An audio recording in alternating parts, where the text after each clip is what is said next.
Ladies and gentlemen, welcome to the Sledgehammers in the Office podcast, where we celebrate the heavy hitters on the job site and in the office. Our second guest in our Next Generation in the Trade series is Trace Walters from Walters Renovations. So, welcome to the show. Thanks for having me, man. Stoked to be here. Absolutely stoked to have you here. Want to kick it off with how we do with all of our guests, as far as what's your previous work experience, and then if you can give us details on your company and what you're doing right now. Yeah.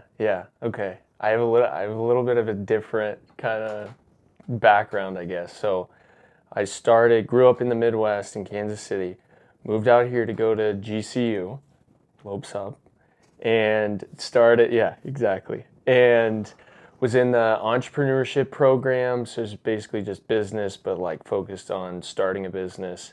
And I originally thought I was going to be in like software, and I thought I was going to found a company or an app or something like that. Like I was not in construction at all. I grew up like kind of building. I was skating, so I built ramps and stuff, but I never thought that's where I was going to, end up working. So while I was at GCU, me and a buddy went halves on a little rental property, a house that was right across the street. And so we started renting out the other rooms to our buddies, and I just started like gutting the bathrooms and like just started teaching myself like the little remodels. And looking back, I mean, it was pretty brutal, some of the work that I did. But it's like it's what taught me. Like I look back, I'm like, why did I choose that? Like it was just Home Depot special, like whatever was on the shelves. Yeah. Like I remember I got all this flooring, and then it like got discontinued. It was like right after COVID, so literally half the house was laid in this like LVP flooring, and I couldn't find it. And then all of a sudden, like 2 months later, it came back on, and I like grabbed all they had. But I started there, and while I was like not interviewing, but interning for like this venture capital firm who was investing in startups. Like I was in like the financial, like trading, stocks, crypto. That was like the world that I was in. And I was just like, okay, well, I bet like the most money to be made has to be made in like the money business. It's money, like that made sense to me.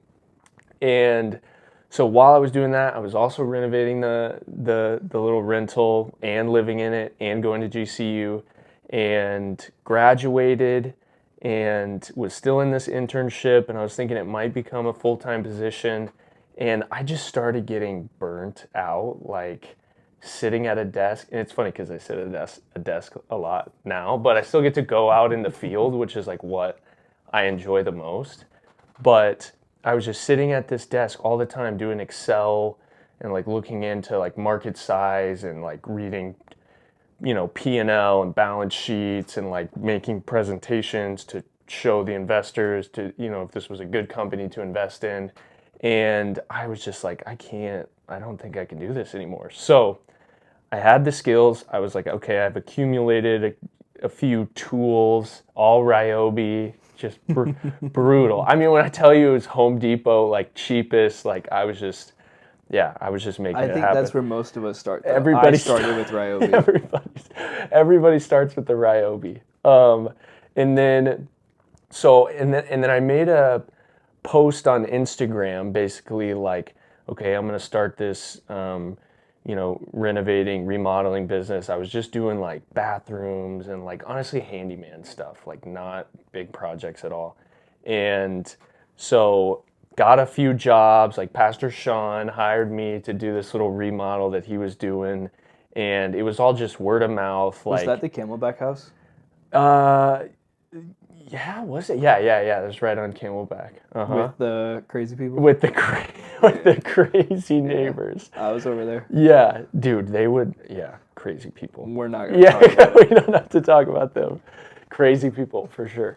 But, so I was doing that, and everything was solo, like, didn't have any helpers, and slowly realized, I was just like, oh, like, as soon as I would finish one job, like, some other little job would appear, and I'm like, oh, this is how it happens. You start a business, and the work just once you're done with the next one, God provides the next job, and it's easy. You don't have to really do much. It's just people know you do the work, and then it happens.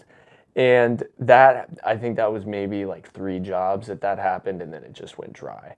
And I'm like texting friends and like their parents and like anybody that I could think of, and I was just like, well, there's no work, or like I don't know what to do. And so then I started knocking doors, and got this one little like lady needed a TV hung and some other things, and so I did it for her. It was like $350. I was way under. I was like charging like $25 an hour, like thinking like, oh, I'm making 25 an hour, like I'm crushing it. Yep. And yeah, it's so funny looking back. But she was in this new build neighborhood, and in the backyard, it was one of those, just graded, just like the new builds are, graded dirt, nothing back there. And she was like, do you know anybody who can do, like turf and pavers and stuff like that? And I was like, I can do it. And had never done any of that before. So literally immediately, she was like, I have some irrigation too. I'm like, yeah, no problem. I can totally do that for you. As soon as I got home, it's like YouTube, how to install irrigation, like how to lay pavers, Arizona, like so kind of figured out like, okay, you got to put some base material. Okay, I got to rent a compactor, called the like literally Google landscape supply. Like I knew absolutely nothing.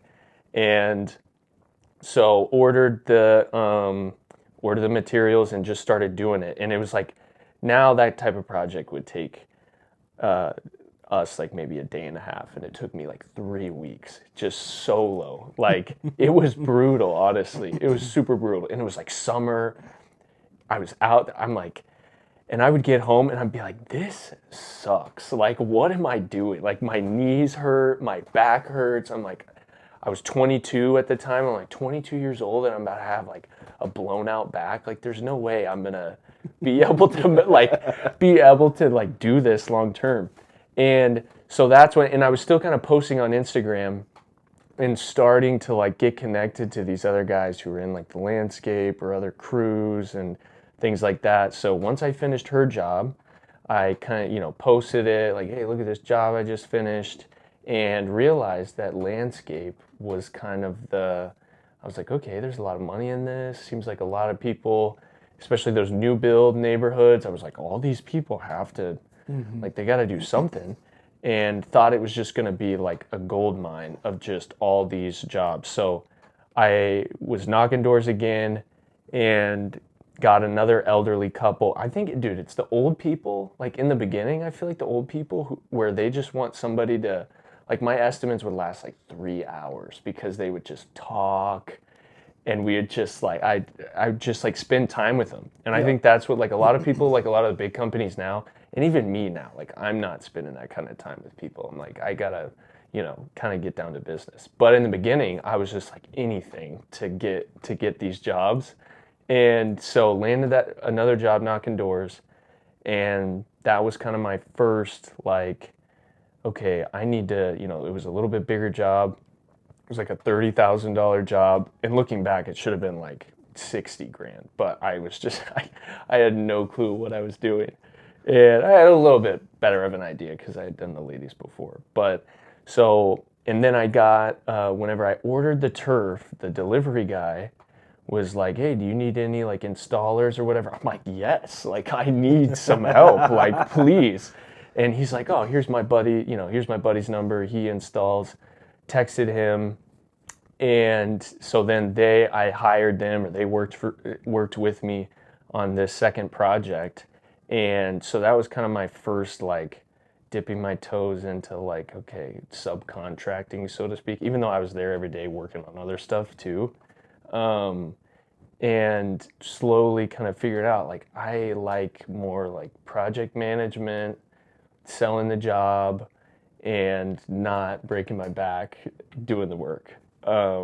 And so then from there, I think pretty shortly after, I was like, okay, I got to get licensed. I can't keep doing these tens of thousands of dollar jobs without having a license. So I started studying for the general contractor, the KB2, and I realized KB2 and KB1 are the same test, and I got the KB2, which only lets you do like up to 2 million in commercial, which I'm not there yet, but I'm like, why wouldn't I have just got the KB1?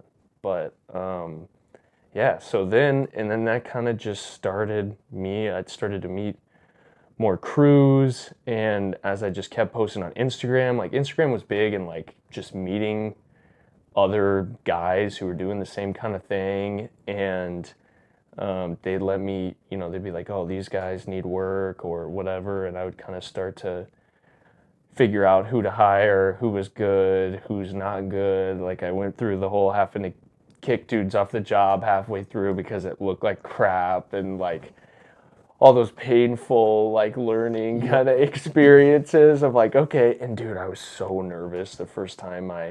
Now I feel like you kind of build the muscle and you're like, all right, sorry, you got to go. Like this is it's just down to business, but in the beginning I'm like, shoot, like, these guys are expecting to get this work, and I've already talked to them, and they won't kind of fix what they've done. And I'm like, I gotta tell them they can't come back. And yeah, that was pretty tough. But that was kind of, long story short, that was kind of how I got into specifically landscape. And now I'm just doing all majority landscape. And I kind of am positioning myself as like everything in the backyard, like casita, landscape, and pool. I'm bringing on a buddy he's taken the KA5 or whatever the pool license is under Walter's Renovations, and so then we'll have the general, the build, be able to build everything, also be able to build the pool, and I think that's kind of like the space that I want to sit into. So nice. Yeah, it's a good way to do it. I agree.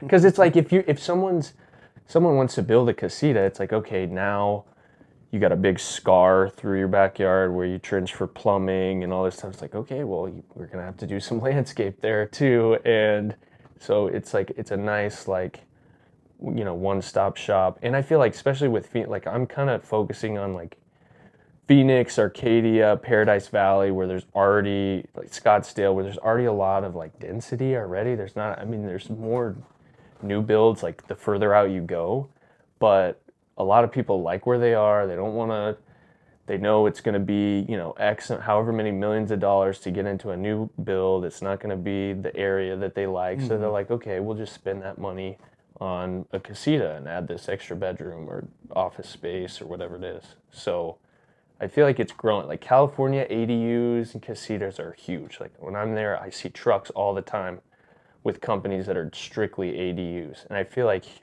in Phoenix, there's not that, like, I don't know anybody. I know like Minimal Living Concepts. They do like the shipping container looking ones, but they're like the only ones who are really like guest home builders. Yeah.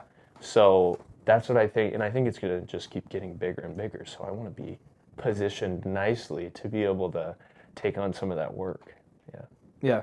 I want to go back a little bit and ask, I didn't have this in the notes, but I thought of it today. I had a little bit of a different route where I went straight from high school to the trades. So do you feel like the college experience was helpful for you, especially with what you were doing, kind of analyzing a lot of the companies that would come across and making word garbage of this, but do you feel like the way that you understood business from a collegiate perspective helped with what you stepped into with Walter's Renovations, or do you feel like the biggest thing is more, hey, get out there and get it done? It definitely helped. It definitely helped because like I got to see more of like how a business is actually ran and what makes a good business, like financially, like margins, like all of these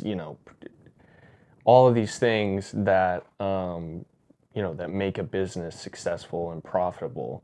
And I feel like even though like in the beginning that's not at all what I was thinking, I was just like, I need to make money, but I feel like now as it's kind of grown and I have to like put more of these pieces of the puzzle to be like a legit business. Like when you're just starting out, it's like maybe you have a business bank account, but really it's the same as your personal account. Like, and you're just like, that's all you have. But I feel like now I'm to the point where I'm like, okay, this makes sense why. Like I remember these companies, you know, had this certain structure or how they were running things or the certain like strategic like first hires or things like that. Like I feel like it definitely helped. And I think, I mean, it gave me the opportunity to like, I was just always thinking about business, like with the rental property. I was like, okay, me and all my buddies, we all need a place to live. You know, GCU, like 90% of people live on campus because it's rough. It's a rough area right there.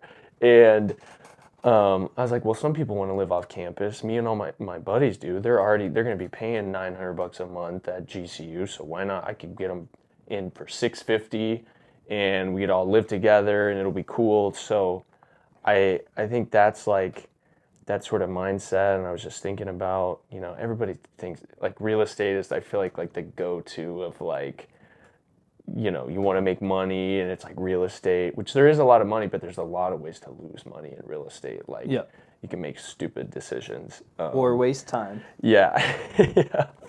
Yep. And so that's like where it started, I think, to starting to figure out, okay, this is how I'm gonna work. And yeah, it worked out. And it brought me into this. Like I never would have thought like I was just thinking, okay, we have to, you know, the house looks like crap, we're gonna have to fix it. Like I was still just thinking, not like I was gonna do that for work, but just like, okay, if these guys are gonna pay, you know, $650 a month, and potentially when we get new guys in and we graduate and we can up that to $750 per room or whatever, like it's gonna need to be a nice place.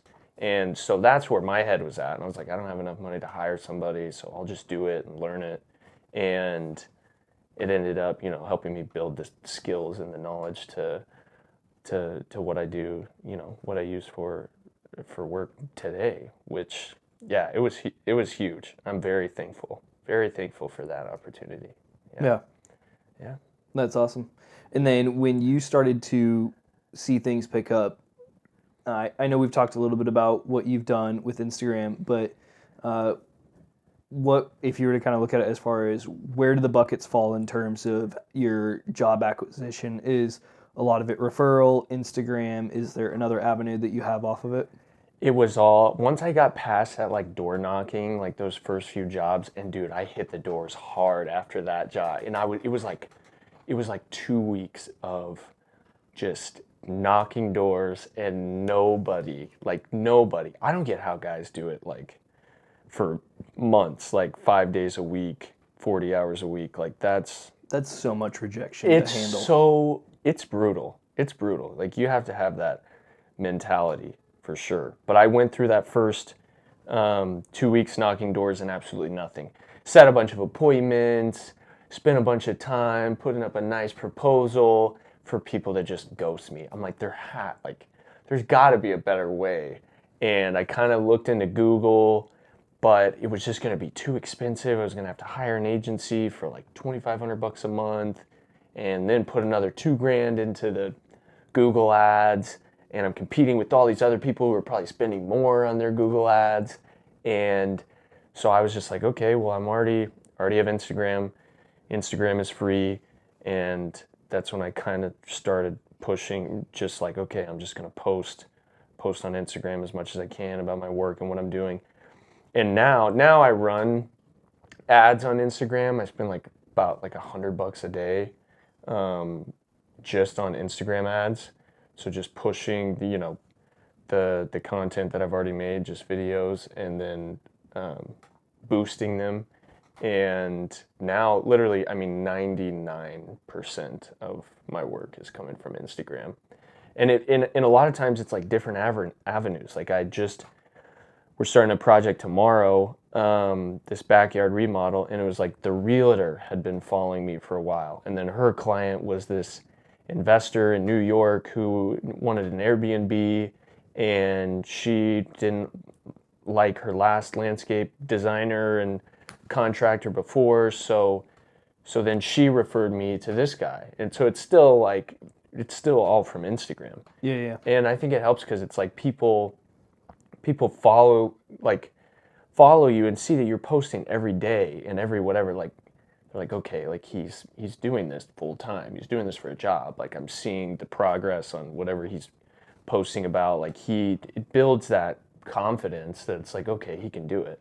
Because a lot of times it's like, even with Google, like people go to a website and they see photos and stuff, but it's like, okay, like I don't know, you know, it's like everybody kind of has that. Like everybody has the website with the photos, and I feel like Instagram has been huge, very, very huge in the customer acquisition and just lead gen in general. So Nice. Is there anything that you do specifically besides like, hey, let's daily documentation and then just boost what we've got going? So I have an appointment setter, this guy who's in the UK, and he's in my DMs all day, and they're like 7 hours ahead, so he kind of has some weird hours. But he literally, I run the ads, and as soon as somebody follows, he sends them a message as me, like, because I think that's what's big about Instagram too, is it's like the personal connection. People are so used to getting a sales rep or a whatever, which they still are, but they think because it's from my personal Instagram, and my Instagram is kind of like half, it's like personal, like I post personal stuff and like not work related stuff, but the majority of it is all work.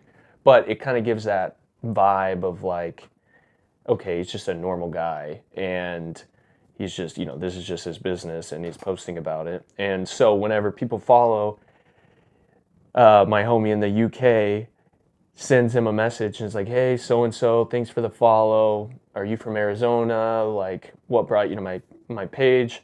And a lot of it is just like people are, you know, it's other contractors or people who are just following because they just want to see projects get built and stuff. But then the slim majority, so a lot of it is just sifting through and qualifying people. But then, you know, maybe like, it's not a lot, maybe like 5-10% of the people who follow me from these ads, and you can see on Instagram, like, followed you from your ad. So, you know, they saw the ad first, decided to click to your profile, maybe look through some of the posts, and then click follow. And then some of them are like, yeah, actually, you know, I have this project that we've been thinking about, don't really know where to start, or we've gotten other estimates, or so-and-so. And then he kind of asks them some questions about it, further qualifies them that it's not just some little sprinkler repair, like it's an actual, you know, remodel or project that's going to be worth our time. And then he books them into my calendar for just a call, and I look back through the notes, get on the phone with them, run them through my process, like, hey, we'll do a design start at $1,500, then I can give you the estimate. Like, I don't do free estimates. And yeah, that's kind of the process, I feel like. And then I'll book a consultation, go out there, take my measurements, talk to them, get their inspiration, and try to, you know, sell them on the design is what we start with first. But yeah. Nice. And then are you doing most of the design? Do you outsource that, or how are you doing that? I really like doing the design, honestly, because it reminds me of Minecraft. Did you play Minecraft as a kid? No. I played so much Minecraft as a kid, and that's where it's funny because my parents always told me whenever I was younger, they're like, you should be like an architect or something, because I build these. I'd show my mom, I'd be like, look at this replica of the Colosseum in Rome that I built in, like, I was like hours and hours on Minecraft. But I kind of thought I'd pursue architecture, but it's the math, the numbers, like that, I do not. Drafting, like, that is not fun. But the actual, like, creating and creative aspect of it, I loved. So I do a lot of the design myself. If it's not as, like, sexy of a project, I can tell they have, like, a lower budget. There's a guy that I met on Instagram who will do the designs for like $300, and so he'll do them for me. But a lot of the times I like doing the designs myself. But it gets to be a lot. If you get like 3 or 4, like I'm sitting on 2 right now that I haven't even started, But that's why I give myself some time. I give myself like 4 to 6 weeks in the contract that the client signs for the design. And so that normally gives me enough time to be able, I can turn around in like 3 weeks, and then they're stoked, and I still have time. But there's been some late nights. I have had some late nights on the laptop. I'm like, shoot, it's 2 a.m. I have to be on site at 7 a.m. Like I gotta go to bed. But yeah, I enjoy it. I enjoy it a lot. Yeah, that's awesome. And then, do you feel like that is your key value within the company, or where do you feel like your it factor comes in personally inside of the company is? Yeah, I think, and I hear that, I think just because I'm trying to do more like custom stuff and I feel like especially with homes, like so many contractors just want to sell you the stuff they have in their showroom, the same material, you got 10 types of travertine or whatever that everybody in Arizona uses. And like same layout, same whatever, like everything's just the same. And I hear a lot from clients, like I had this guy from California Pools come out, and I walked him through the project and he didn't even ask me one single question. Like I was just telling him. It's just like how, because it's all just, to them, it's all just so transactional. And I feel like I try to bring more of the relationship, and the same with what I'm doing with Instagram, like building the relationship, the personal connection, and then being able to work that into what I designed for them for their backyard. And they're like, wow, this is exactly like I hear this a lot, like you took what was in my brain and like put it into, and I'm like, yeah, because I listened to you and asked you questions. All I did was pay attention. And a lot of contractors just don't do that. Like they just want to get the bid out as quick as they can. And I'm like, I try to take my time a little bit, which isn't the best for like cash flow and like some of the business terms, but I feel like it is what has helped me to like close a lot of clients, is they're like, hey, you took the time to really think through this project and what we wanted. You took all our feedback and revisions, and like really, this is like perfect, so. Which I would imagine, like you said, it's going to help with conversion first of all, but I think also long term, you're going to have it where you can have big box company come out to someone and say, we've got option 1, 2, 3, and it's similar to how people get new builds done. Where I'm working on a project for a new build where they haven't even started it yet, and we're talking about new showers, new countertops, new flooring, new paint, like all these things. And whenever I tell someone about it, they're like, but it's a new build. And I'm like, yeah, but you don't understand that the way the new builds work is you have option 1, 2, and 3. Which one would you like? Yeah. And unless you're going to a custom home builder, you don't get those options. Right. So I think there are a lot of the larger companies that are providing that. So when you come in and you provide that customization, that's the thing that can set you apart right there. Exactly. Yeah, I have seen that a lot. Like where people they're like, literally the first day that we get that certificate of occupancy, we're ripping out all the floors. We're ripping out because they just literally won't do it. Like the big builders, like they won't do it. Yeah, it's crazy. Yeah, which I think at the end of the day, especially for us being young in the trades, like we look at it as this is a lot of upfront work where the other guys, they can just roll through, and it's a volume game. And we can't play the volume game because the brand isn't as big. Right. But the advantage we have then is, okay, once the brand becomes there, if we keep the same process, then the price is the part that gets reflective. Right. And so it's the time that we put in, we just get paid for the time, and that's it. Yeah, exactly. Like they've just built these systems where it's just like you said, option 1, 2, and 3, and they have every single thing, down to the fixture, down to whatever that is, this thing, and it's just turnkey. Okay, give it to the subs, let them run with it, like we already have it, and then it's just volume. So, yeah. And I know you mentioned you had to kick some subcontractors off site and be like, hey, like this isn't cutting it, but do you have any screening, or did you learn anything as far as, hey, here's how I screen for the guys that I bring on, especially when you're reaching out to people? Now, I have a pretty good crew now, but the first, like, with some other guys who are like more, who aren't in because the landscape crew that I have, they can do that's what I also like about landscape. They can do the irrigation, pavers,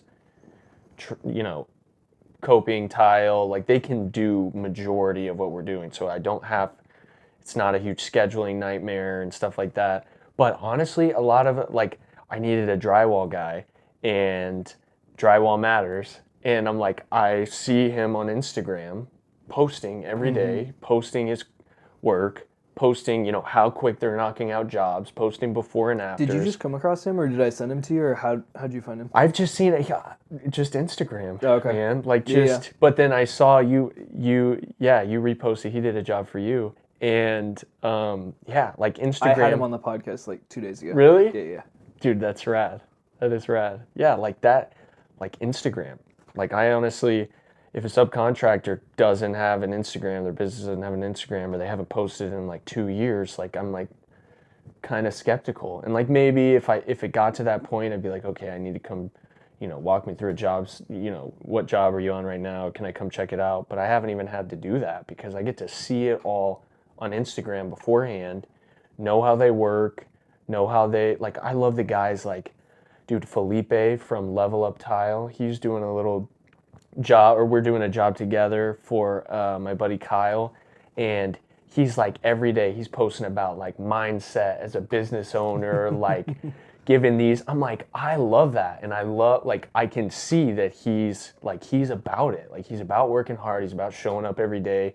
And it's like, you can see that through Instagram. And that's where I feel like clients, like if you're like not sure like who to hire, like I feel like Instagram is one of the best places to find, guys in the trades and contractors, because you get to see their work and like feel how they work before you ever hire them or even like reach out. So yeah. It's Instagram. Yeah, nice. I had one guy where I needed an electrician, and I called him, and I was calling a bunch of companies. This guy, though, called me back and said, yeah, we don't really work with general contractors, goes on a 4-minute thing about how he's had bad experiences, all this stuff, and wraps it up with, but yeah, we'd be happy to come look at your project. And I'm like, yeah, I think we're good. I appreciate it. So. Wow. Yeah, it's like shoot yourself in the foot. Why don't you? Like, yeah, it's crazy. And I feel like the other way that I've met like good subcontractors was especially early on when I was doing a lot of the work, was just on job sites. Like I was on this job site where we were doing the turf and stuff in the backyard, but then they had a painter and drywall guy that was inside, and I could see, like, I was on the job site for a week, and he had a van, he had all his tools, he was there every day, he was doing clean work, and I'm like, dude, let me get your number. And now he's like he's the only guy that I have do any painting, any like touch baseboards or like drywall patches, like stuff like that. Like so the kind of, the longer that I've been doing it, you meet guys on site, so. It gets easier the longer you've had it. It's just that it's the first couple of years where you're like, all right. It's brutal, yeah. Because you just have no clue where to start. Yep. Yeah. Instagram is a huge help. Dude, yeah. I wish I honestly would have known that earlier. And a lot of it too, though, is they're not easy to find. Like, you can't just search drywall on, and sometimes you can, but a lot of guys don't have the exact name of what they do like in their Instagram. So a lot of it was, the longer I was on Instagram and following the tile guy, then he would repost something from his buddy who was the drywall guy, and that guy would repost something from his buddy who did block work, and like you start to and I'm just like following them all, and like now I just have a laundry list of dudes that like, okay, I know when this thing comes up, when I need pool equipment, plumbing or whatever, I know I'm gonna hit up this guy because I've followed him. Like, I haven't worked with him yet, but I already know. Yeah. It's funny to me now too, when I go, a new profile will pop up and I go to follow it, and there's already like 10 of us that are already following that account. Yes. 10 people where it's like you, and then like Drywall Matters or interior designers, whatever, and I'm like, oh, okay, yeah, we're follow this person. Exactly. So it's hilarious. Exactly. What has been your experience working with designers, architects, stuff like that? Have you had many, or has most of the design been yours? I've worked with a designer, Jack Dyer. He was a designer for like Lavender Landscape and Venetian Outdoors, which they recently like went bankrupt, and it was this whole kind of scandal thing like almost a year ago, maybe 9 months ago. And it was awesome working with him because he would take the sales process, talk to the customer and whatever. But then he was kind of ready to start his own thing. And so he started his own design firm, and he's been busy. So I kind of shifted and started taking more of that design on. But then, like, I have this tiny home that I'm doing that was designed by Joel Contreras, who's a architect in town, is pretty popular. And he literally found me on Instagram and was like, dude, I like your vibe. Like, I was like, hey, well, if you have any, smaller projects that you want to let me get, get a shot at, send them my way. And so he sent me this little tiny home, like a small project for him, because he's doing big custom homes and like stuff like that, or like big historic remodels. And so that's been good, but I have not really, like, I've had a lot of meetings and like, grabbed coffee with interior designers, because they can become a great lead source, like for the higher end full scale project. Because like, okay, somebody's hiring an interior designer, they're gonna spend good money on who's actually gonna build it, right? And they're gonna take the recommendation of who their interior designer said. But it can be hard. Like, a lot of those people have been in the business and they have their contractor that does all their work, and now that guy doesn't need to market or advertise at all, because now this architect or interior design firm is literally their lead generation. And a lot of those guys too are getting fat kickbacks on the referrals. Like, I know a custom builder who he has, he's in the back pocket of Grady Olson Design. Have you seen him? And when Grady gives him a project, he gets kicked back like 20 grand. And it's like, okay, it's a $1.5 million custom home. It's like, what's 20 grand? Like, yeah, I'll just build that into my price, kick it back. So now these architects are raking it in, dude, on these referrals. So I think it'll happen. I haven't really super cracked into that yet, but the experience that I have had has been positive, because it's so much weight lifted off of my shoulders, because I don't have to figure out finishes and fixtures and go through. I don't know how they do it. I hate that stuff, picking out. Like, I like picking it out if it's like my first choice, but as soon as they're like, oh, I don't like that, I'm like, all right, then you figure it out. Like, I like the design, like, okay, planter here, barbecue here, like the more macro design, but down to the finishes and fixtures, there's just too many like options, and people get so like, it's just like the paradox of too many choices. Like, it's just too much. And so I want to be able to pass more of that off, but for now I'm kind of the one doing it. And what's nice is you can get my kind of like, not quite designer, but finishes is now Monterey Tile. I've been using them, and they have a great showroom, and I got like a rep there, Crystal. So now I just send people straight to her. I send her my design, and I'm like, okay, we got to pick out the coping, we got to pick out the waterline tile. Okay, there's this accent wall. I'm like, here's the 3 things we need to pick out. They, book a time with her, and she walks them through their showroom, shows them all the samples, and they pick something out from that. She sends me a quote. I've been liking that process for sure. So probably saves a lot of time. Yeah, because I was going and I was driving around all these different places, getting samples, showing them to people, and they don't like any of them. I'm like, well, I just wasted half my day driving around and like finding these samples that I thought they would like. And looking back, it's like, why would nobody really, unless you really hit the nail on the head, nobody likes the first like option that you present them with, especially if it's like, okay, this one or this one or this one or this one. It's like they want to be able to see all the options and make a decision. So yeah, I'm getting more out of that, because it can be brutal. But makes sense. do you have to like select tile or like stuff like that, or do a lot of people come to you and like have what they want, or it depends? It's a mixed bag. Like, we started a project for a bathroom, today, and they're supplying all their tile, their fixture, like, so they knew exactly what they wanted, and they needed people just to kind of like do the remodel. So it's like, okay. But then there's other people where, like, we had a shower earlier this year and we took them down to the showroom, and at first we started with, we think it's going to be this color scheme, and by the end of it we were in a totally different side of the showroom, and it's like, yeah, sure, like, we can absolutely do that. And I was super happy with how everything came out. But yeah. Wow. Yeah, I had one where the lady came in, she's like, I really like mid-century modern and like funky tiles, so we choose these finishes and tiles and kind of stuff that was very mid-century. And she was like, yeah, I guess that's not really my style. Like, I guess I just said the wrong word. Like, it's really, and then now it's shifted to this like Moroccan, like handmade tile, plastered, like completely different. I'm like, well, we just wasted a whole bunch of time. But yeah, part of that you can't really get around unless they go through like an interior designer who does all of that for them. Yeah.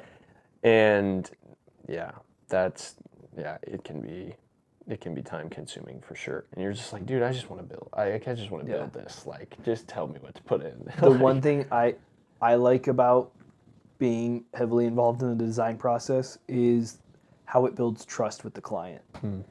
And that's one of the things where, like, I haven't had it where it's so busy with doing showroom visits or running around town. But if I get the opportunity to take someone somewhere, I love to do it, just because I feel like we're getting that closer connection, and it just means we're pushing everyone farther away.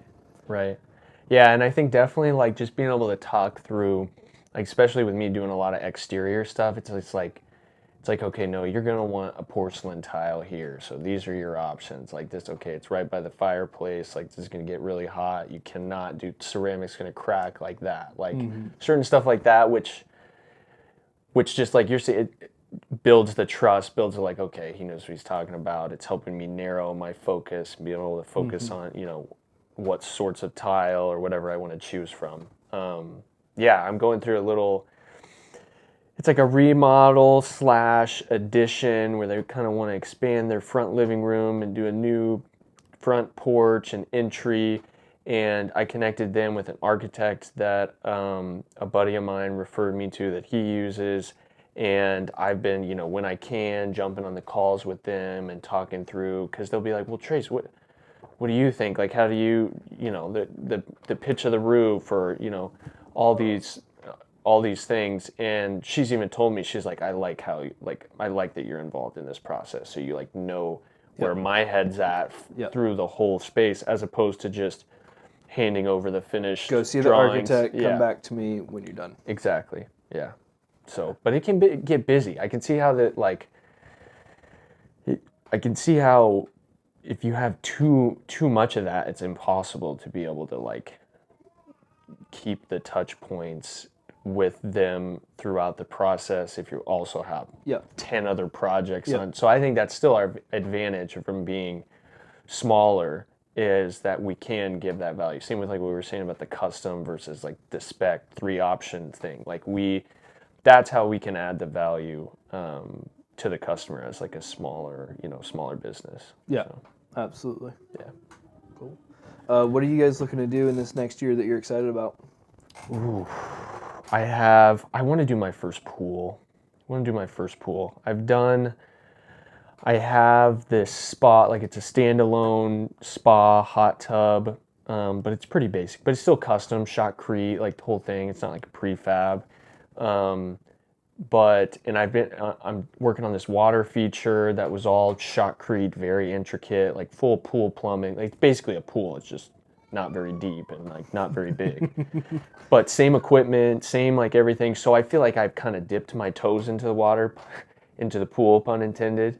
And now with getting the license, I want to do my full like legit pool and kind of start getting into more of that stuff. Because what I've noticed is you get the pool, you get the landscape. Like not a lot of people are going in, and it's like people know they're going to be in $50,000 minimum for a pool. And people don't have that same, when they're just doing landscape, they think it should be like $5,000. It's like, no, this is a 40,000. You just explained a $40,000 backyard. They're like, oh, our budget's like $12,000. And I'm like, okay, well, we could demo for that. Like, you know, like we could give you a clean slate and there's your $12,000. But if you want to put anything in, it's going to be like $40,000 or whatever it is.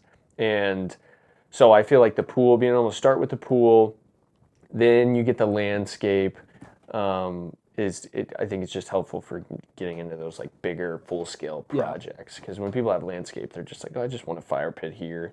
And you're just dealing with this little 20 by 20 pocket in their yard, and it's not really like that big of a deal.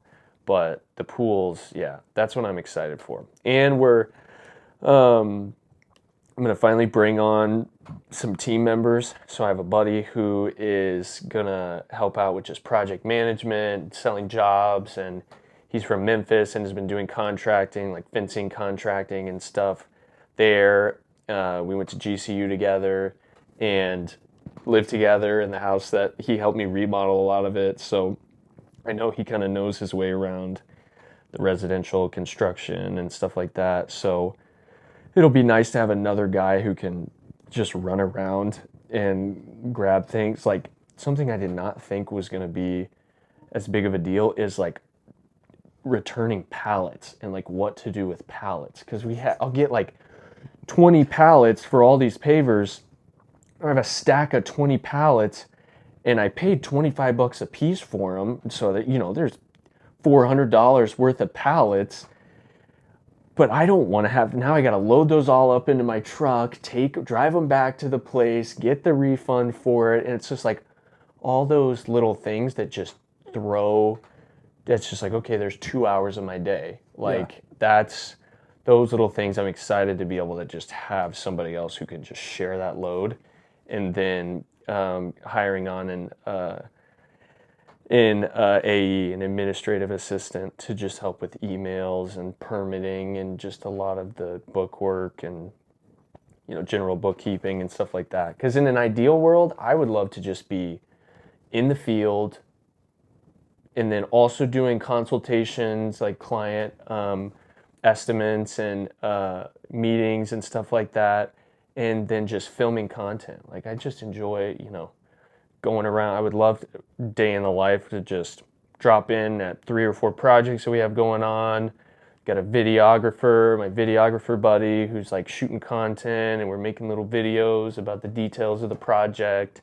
And then maybe I go home and do a little bit of design and then just kind of delegate the other tasks. Like that's what I think I'd really enjoy. I enjoy what I do now, but I want to get some of the other stuff that kind of annoys me off my plate. So. As you start to niche down. Yeah, right? And just what I'm good at. And I feel like what I'm good at is selling, and I feel like I'm good at making content, like talking about what I'm doing and things like that, and just getting more business. Like I just want to get more jobs and just sell and eventually build out a team of like, because a lot of these big landscape companies, how they do it, is they'll have 4 or 5 designers, and those designers are the salespeople. Like they're the ones going and doing the estimates, or doing the consultations rather, doing the design, sharing it with the customer, also bidding it out. Like they have your price sheet, and they know whenever they design something, okay, a 3-foot tall wall is, you know, $80 a linear foot, and they can line item and do all that stuff and close the customer, and then I can just come in, take their design, and then go build it. Mm-hmm. And so that's what I kind of want. I'm excited to just build out more of that process and not just doing it all myself. Like it's gnarly doing the design, permitting, estimates, and then hoping you close, and then doing all the purchasing, running the job, scheduling the crews, paying everybody, keeping track of your profit and the project's profit, and like it's a lot. Like it is a lot to do. Yeah. When you have more than, like, you can maybe, a single person can maybe handle like 3 jobs at a time. Yep.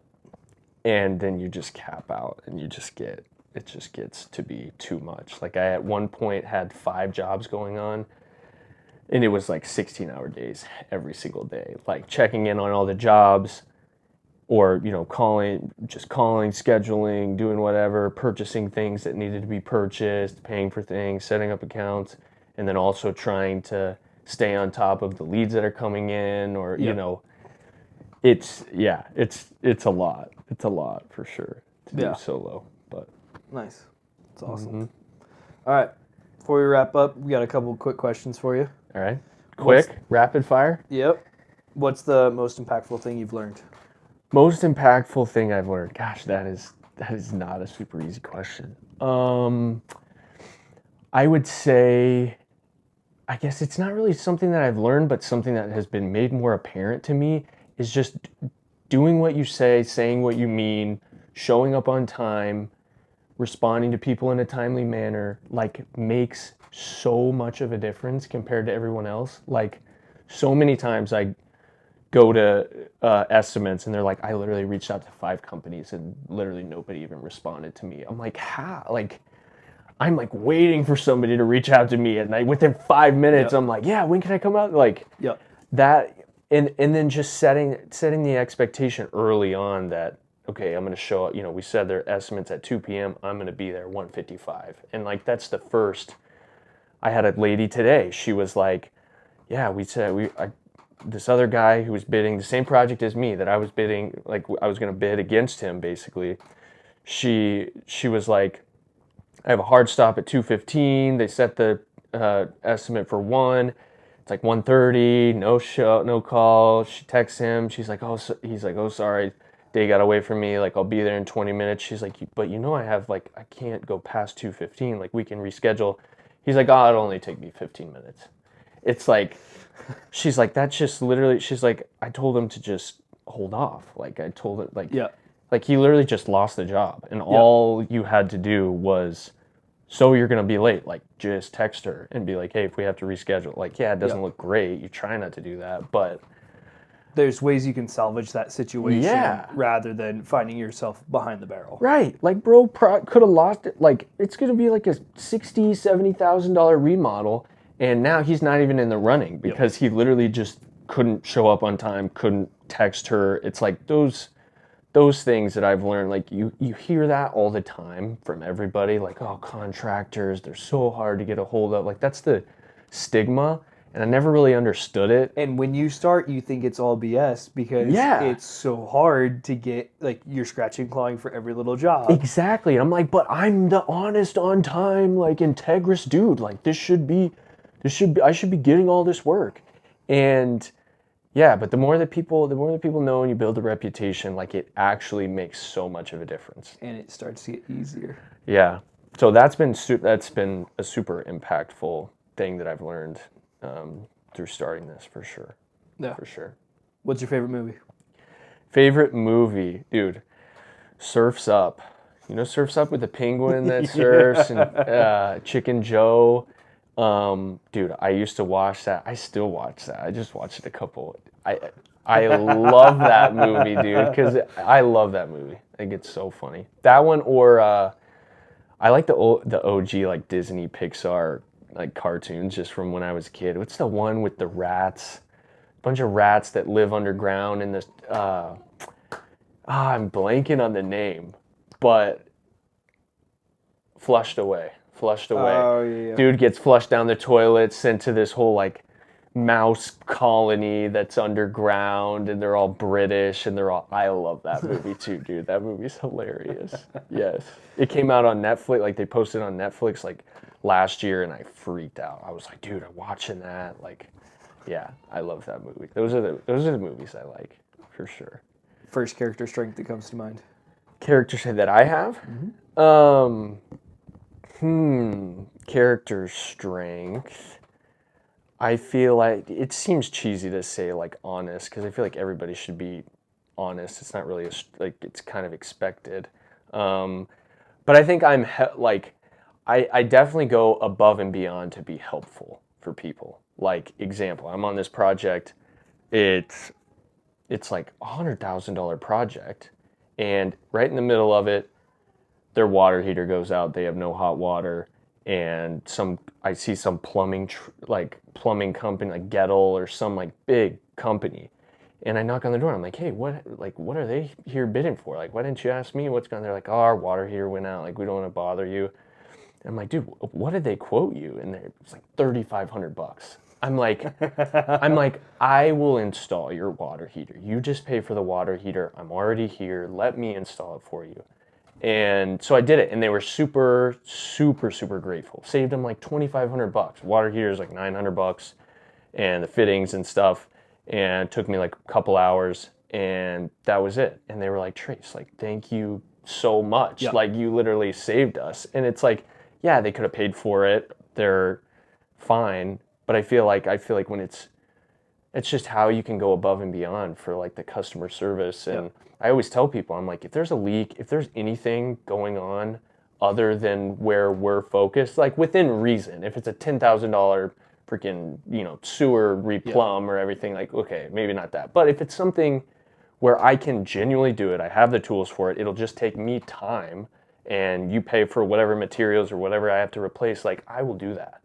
And I feel like that that is something that sets me apart too, which is the business, and it gives people a great way to talk me up to their friends or their neighbors or whatever. Like, yeah, Trace literally replaced our water heater, and Well, that's a customer for life. yeah, exactly. Yeah. And I tell people that when I'm done, I'm like, literally, I tell them, you're grandfathered in now. Like, anything that happens, water heater goes out, anything besides AC. I can't mess with like condensers and stuff like that, but.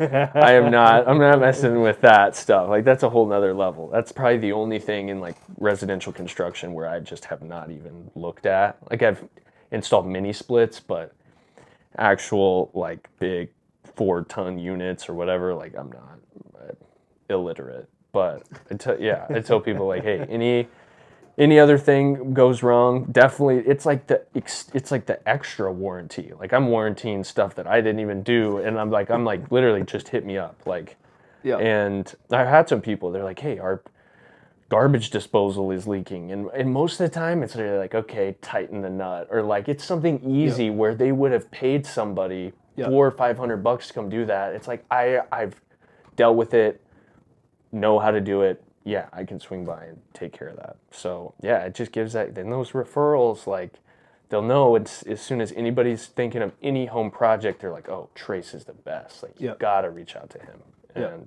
And it makes that sale so much easier. Yeah, totally. They're like, oh, so and so said you did there. I love their yard. I went and checked it out, and this and that. And you just always want to have people hyping you up. And so I try to never. Sometimes it's hard. Clients can make it hard, and you don't want to.